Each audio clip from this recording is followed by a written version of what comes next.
Boss, anong issue ng phone mo? Ano boss, nalaglag eh. Tapos naputol yung ribbon. Yung flex? Palitan na talaga. Oo, palit na yan pag ganyan. Sana magawa maayos solid boss. Sige boss, gawin natin, ha? Okay. Salamat po.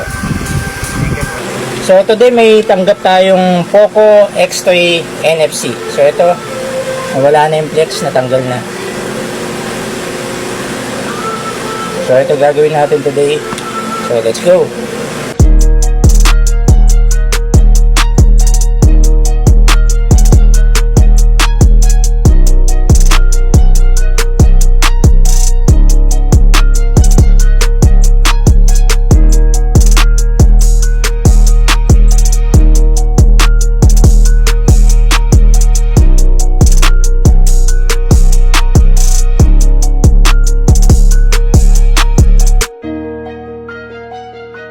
Ito na yung phone ni boss. Okay na siya.